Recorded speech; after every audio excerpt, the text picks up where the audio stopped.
Bonjour à tous, bonjour à toutes. Je veux vous faire part d'une situation qui se passe au sein du football africain. Et ceci encouragé par la FIFA. Vous savez, quand je vous dis souvent que les gars qui sont à la FIFA n'aiment pas le football africain. Les gars qui sont à la FIFA, ils utilisent le football africain comme leur arme électorale. Comme ils utilisent les présidents des fédérations africaines comme le bétail électoral. Laissez-moi déjà vous raconter une petite histoire. Est-ce que vous savez que aujourd'hui, ce qui se passe à la Confédération africaine de football est tout sauf normal. Aujourd'hui, on a un secrétaire général qui a rang de président. Parce que le secrétaire général de la CAF, il fait tout. Il signe les contrats. Pourtant, on a des membres du comité exécutif. Je vous rappelle qu'un secrétaire général de la CAF est un employé. Donc, il n'a aucun droit pour signer un document officiel qui engage la CAF. Il n'a aucun droit. Mais aujourd'hui, grâce à Gianni Infantino, Vérone Mosengo signe les contrats. Le garant d'une fédération, c'est son président. Le garant d'une confédération, c'est son président. Le garant de la FIFA, c'est son président. Vous ne verrez jamais le secrétaire général de la FIFA signer un document. Jamais. Si vous voulez, montrez-moi une seule image du secrétaire général actuel ou de la secrétaire générale passée. Jamais. Mais la seule chose que vous voyez aujourd'hui à la CAF, c'est que Vérone Mosengo signe des contrats. J'étais moi-même, la cérémonie de signature entre Canal et la CAF. J'y étais. C'est Vérone Mosengo qui a signé le contrat. Il n'y avait aucun membre du comité exécutif. Voilà où aujourd'hui notre confédération africaine est. Avec un président qui s'en fout complètement de l'administration. Et je ne sais pas pourquoi les gens continuent de respecter ce monsieur. Parce que, au fond, il n'est respectable en rien. Voici un communiqué. Communiqué de presse. Depuis le 9 août 2023, j'ai été confronté à une situation judiciaire complexe et particulièrement injuste qui a profondément affecté ma vie personnelle et professionnelle.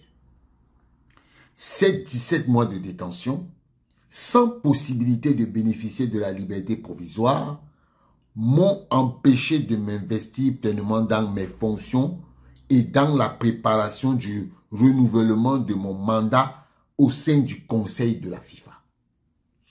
Face à ces circonstances, et en tenant compte de mon état de santé, ainsi que de l'absence de soutien de mon autorité de tutelle nationale, entre parenthèses, ministère de la Jeunesse et des Sports, j'ai pris la décision difficile.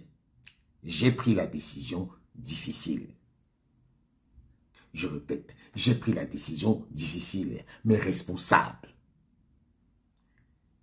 de retirer ma candidature au poste de membre du Conseil de la FIFA et de la CAF. Cette décision, mûrement réfléchie, n'a pas été facile à prendre, mais elle témoigne de ma volonté de laisser place à un avenir serein et à une gouvernance pleinement opérationnelle dans l'intérêt supérieur de notre institution et des valeurs que nous portons ensemble. Écoutez bien, hein? Écoutez bien les mots qui sont choisis. Je tiens ici à exprimer ma profonde gratitude à tous mes collègues présidents de fédération, ainsi qu'à mes amis de la CAF, de la FIFA, pour leur soutien indéfectible tout au long de cette épreuve. Écoutez bien, vos marques de confiance et d'amitié ont été pour moi une source de réconfort pour les moments difficiles. Mes sincères remerciements aux membres du comité exécutif de la FEMAFOOT qui, à l'unanimité et malgré ma situation, ont bien voulu proposer ma candidature et l'ont soutenue à fond. Enfin, à vous, membres du conseil de la FIFA, je souhaite vous témoigner ma reconnaissance pour votre engagement sans faille et votre loyauté, votre dévouement envers notre institution et vos efforts constants pour défendre ces principes. Ces principes m'inspirent et renforcent ma conviction que l'avenir est entre de bonnes mains. Je demeure attaché aux valeurs qui nous unissent et reste disponible pour contribuer autrement au rayonnement de notre institution. Avec toute ma considération, vive le Mali, vive le football malien. Mamoutou Touré, président de la FEMAFOOT. C'est ça ici. Vous savez, M. Mamoutou Touré, justement, président de la Fédération malienne de football, il est actuellement en prison pour des faits qui n'ont rien à voir avec le football. M. Mamoutou Touré s'est présenté comme président, comme candidat à la présidence de la FEMAFOOT. Et il était en prison pendant qu'il a fait. Mamoutou Touré n'avait pas le droit de se présenter comme président de la FEMAFOOT. Candidat, tu es en prison, mais tu te présentes. La Fédération malienne de football a un président de fédération en prison. Dites-moi, comment il fait pour gérer la fédération? Il gère la fédération par procuration. Il fait comment? Il signe quel dossier? Il signe les dossiers comment? Moi, je veux comprendre comment la FIFA peut accepter d'avoir un président de fédération en prison. Il n'est nul besoin pour moi ici de vouloir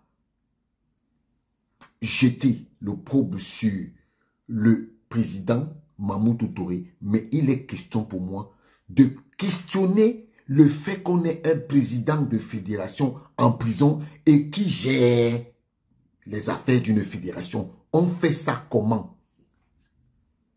On fait ça comment? Et le même va se présenter au conseil de la FIFA. Vous voyez? Il va se présenter étant en prison, hein, parce que déjà même, il était en prison étant membre du conseil de la FIFA. Il était en prison et il veut porter sa candidature en tant que membre. Donc, c'est-à-dire qu'on a même proposé sa candidature avant qu'il ne démissionne. Écoutez quelqu'un qui est membre du conseil de la FIFA et qui porte sa candidature étant en prison. Voilà les choses que la FIFA accepte en Afrique. Donc, tu es président d'une fédération, tu es en prison, tu ne gères pas le football et en plus, tu es membre du conseil de la FIFA. Voilà les gens que Gianni Infantino met dans le football. C'est-à-dire que pour vous prouver qu'il vous aime beaucoup, il vous met dans le football, vous êtes en prison. Mais est-ce que on devrait avoir une lettre comme celle-ci où quelqu'un dit que sans possibilité de bénéficier de la liberté provisoire, on m'empêchait d'investir pleinement mes fonctions. Mais ce n'est pas logique. Monsieur Mamoutou Touré, laissez la Fédération malienne de football avoir une autre personne qui peut diriger le football malien. Vous n'êtes pas l'alpha et l'oméga du football malien. Qu'est-ce qui vous empêche de dire que vous ne voulez plus être président de la Fédération malienne de football?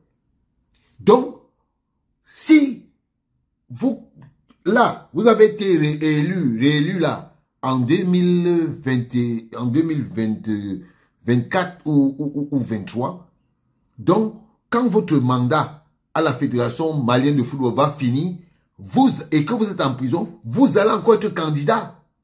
Mais franchement, il faut respecter les gens.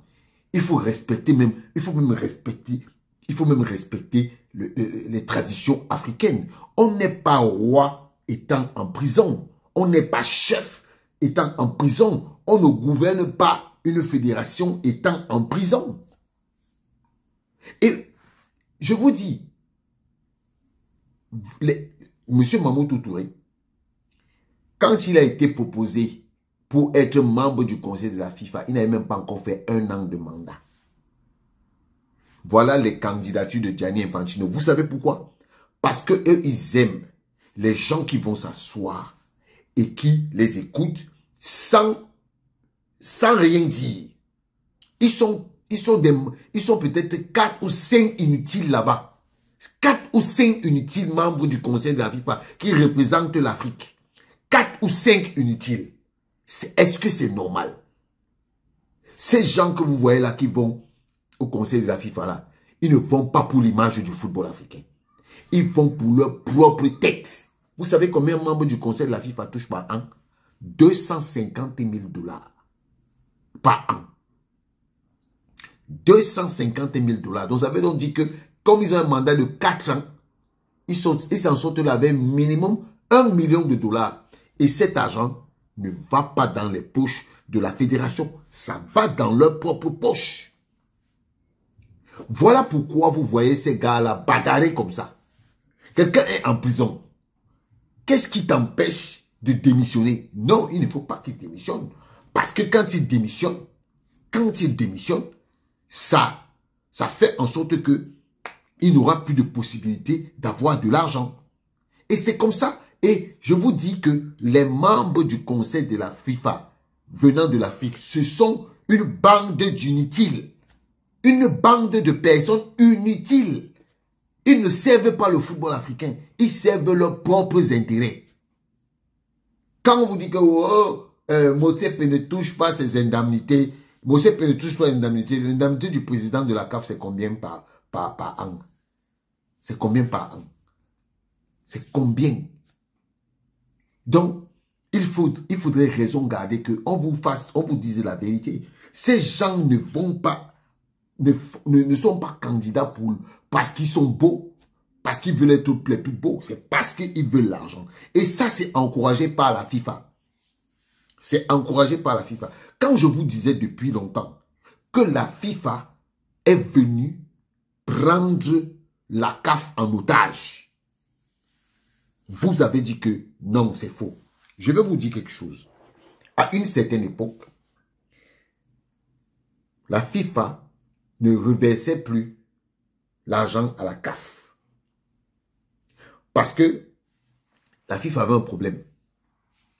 C'est que la CAF ne faisait plus comme elle voulait. C'est pas quoi. Ça a commencé avec Blatter. Blatter, c'était même encore moins parce que Ayatou serrait la vis. Quand Gianni Infantino est arrivé, Gianni Infantino avait refusé de verser les indemnités de la CAF. Parce que la CAF, la FIFA voulait auditer les comptes de... Je vais vous dire, une confédération est autonome. Autonome. Elle n'a rien à voir avec la FIFA. Toutes les confédérations sont autonomes et gèrent leur confédération en toute liberté. Aujourd'hui, comme vous voyez là, ça ne se passe plus comme ça. La seule confédération qui est annexée à la FIFA, par la FIFA plutôt, qui est annexée par la FIFA, c'est la CAF. Toutes les autres confédérations, on a peur d'eux. Mais je ne comprends pas comment les Africains se font malmener par ce monsieur. Se font tuer. Et je vais vous dire, Gianni Infantino a un autre projet. C'est de casser la limite de mandat à la FIFA. C'est ce qu'il va bientôt mettre sur pied. Il va bientôt mettre sur pied la limite. Il va casser la limitation de mandat. Donc, Gianni Infantino pourra être là ad vitam aeternam jusqu'à ce qu'il meure.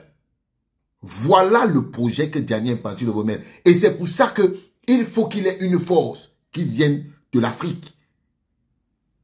Il faut qu'il ait une force qui vienne de l'Afrique. Parce qu'il sait qu'avec l'UEFA, ça ne va pas être possible.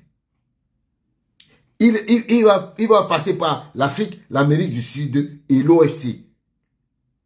Dans l'Asie, là. Donc, moi, je vous dis que quand vous voyez des Mamoutou Touré qui vont à la FIFA faire le béni oui-oui, quand Gianni Infantino va dire que on va casser la limitation de mandat, ils vont dire que oui, oui, parce que c'est ça. Donc, il faut savoir que aujourd'hui, l'Afrique doit reconquérir son autonomie. Et ce n'est pas avec Motsepe.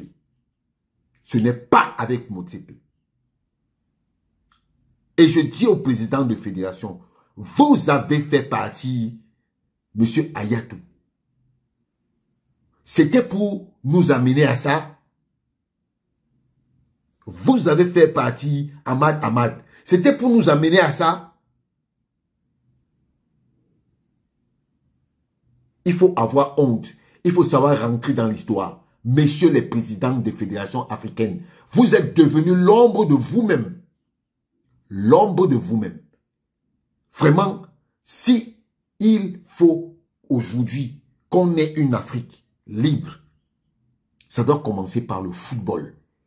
Parce que on ne peut pas. Aujourd'hui, on a des compétitions qu'on renvoie comme on veut. Quand la FIFA dit qu'ils ne veulent pas, ils ne veulent pas, et vous cherchez les moyens. Et je vous dis encore que là où vous êtes en train d'aller là, vous allez comprendre ça plus tard. Monsieur Gianni Infantino, il n'est pas là pour les intérêts de l'Afrique. Gianni Infantino ne donnera jamais 5 francs à l'Afrique qu'il ne donne pas aux Européens. Il ne donnera jamais 5 francs de plus qu'il ne donne aux Asiatiques, ni aux Américains.